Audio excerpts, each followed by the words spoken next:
I don't have any problem with you doing whatever works for you that's safe and effective. I don't. If you want to take Ozempic and you believe that it's going to get the weight off you and that there's no downside and somebody has made you comfortable with that idea, okay. But there's always been yellow flags, and now there's some red flags. Ozempic is a type 2 diabetes drug, all right? But it does have an ancillary benefit, which happens with a lot of drugs, okay? It's meant for one thing, it's tested one way, and they see these ancillary benefits. Weight loss. It changes how you digest in a way that doesn't make you as hungry, and you lose weight despite exercise, but you lose body mass, not just fat. 31 million Americans thought it sounded a lot better than I do.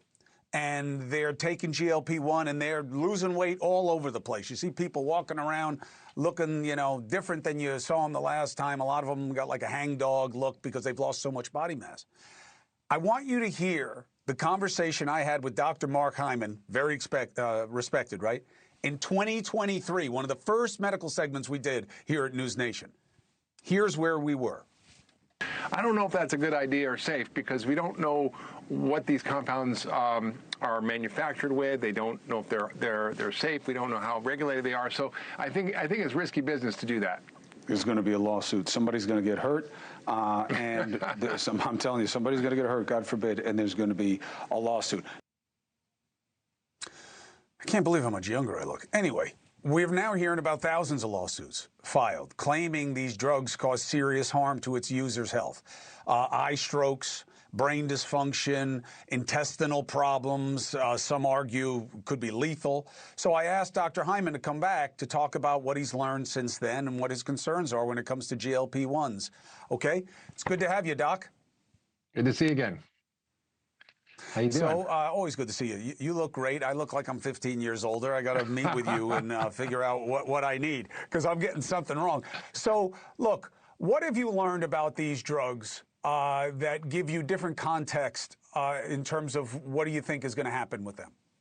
Well, look, Chris, these drugs have been helpful for a lot of people. And when you start prescribing drugs to, you said 31 million, it's about 12% of Americans, that's estimated about 40 million, you're going to see complications and side effects like with any medication. The problem is with these drugs is that there's sometimes very serious complications. For example, about 4% of people have serious gastrointestinal complications. About 75% have some type of GI symptoms like nausea, vomiting, diarrhea. That's not so worrisome, but the severe complications are, and when you do the math, that's over 1.5 million people who are going to have some serious complications just on the GI side.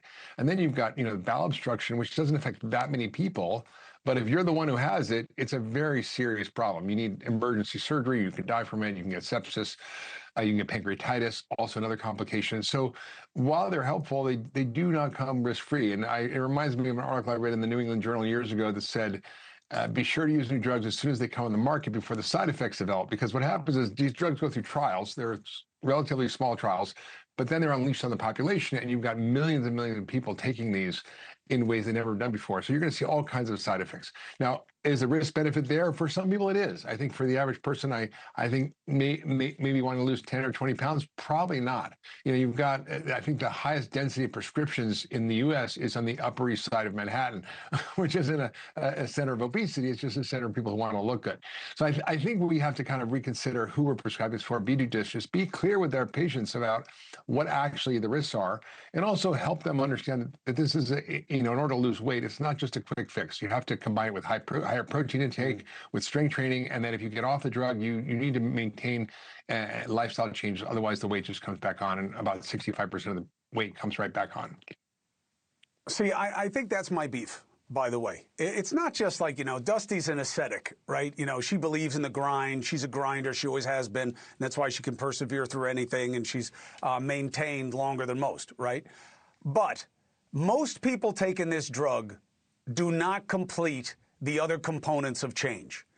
It's just too easy. They take the drug and they lose weight. And here's what I'm running into anecdotally in my life that I have now correlated with the research, which is they're losing body mass. okay? Yes. So like the face is falling, the ass is falling, you know, they're losing because they're not lifting weights. They're not eating all that extra protein and doing what you're supposed to do. Maybe that's what they need to do. If you take this, Mark, you also have to do these things, I agree. or it's not going to work the way it should. I agree. I think they should be restricted in prescribing these drugs unless they're combined with a lifestyle change program that includes nutrition and exercise and understanding what to do. Because, like you said, it does create weight loss, but half of that weight loss is muscle, and muscle is very hard to gain. And when you lose it, it's easy to lose. And what happens is when you lose the weight, and when exactly, when you lose muscle, that's where your metabolism is. That's where you burn calories. So you could be the same weight as you were at the beginning of the weight loss journey if you gain the weight back, but you're going to gain it back as fat, and you're going to have a slower metabolism, less calories at the same weight that you were before you even started to use the drug. So you can't prescribe it without that. I personally have used it in my patients, in certain select patients, but it's always combined with an aggressive lifestyle change program that includes higher protein intake and strength training. Dr. Hyman, I appreciate you, man. Thank you so much for sticking with me on this, and we'll watch it together. And again, I'm not against taking something that works. And hormones, peptides, I believe in them more than I ever have. Yeah.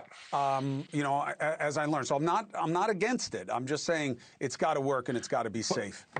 But the problem, Chris, and you're flashing up the picture of my book, Food Fix, it's really about the food system. We live in an obesogenic environment. The environment we live in is full of processed foods and foods that are high in sugar, high in starch, an environment that doesn't encourage us to move. And we basically have built a system in America that produces obesity. And instead of fixing that system, we're prescribing these drugs and paying for them, which in some select cases is fine, but as a solution to our overall obesity epidemic, it's not. You know, 75% of Americans are overweight, 42% are obese. It's a catastrophic national emergency that we have to address. And it's, well, look, and the food, I believe, has been put on us. I think it's been a fraud. I think the branding, I think the advertising, I think that's a big deal. On the movement side, guys like you have been preaching it forever. But it's funny, as we're having this conversation, my friend Nika, who comes on the show to talk about small business, she does Gym in a Box. You know, that's why I use her electro-stim stuff. You got to keep muscles firing, man, when you want to go through change, whether you want to build or you want to lose weight. That's why I wear it. Because, you know, you got to do everything. You can't just do one thing. All right, Dr. Hyman, we'll keep talking. I love you. It's great to see you. Good to see you too, Chris. Thank you for watching. Subscribe below and download our NewsNation app right now on your phone, and you will get fact-based, unbiased news for all Americans.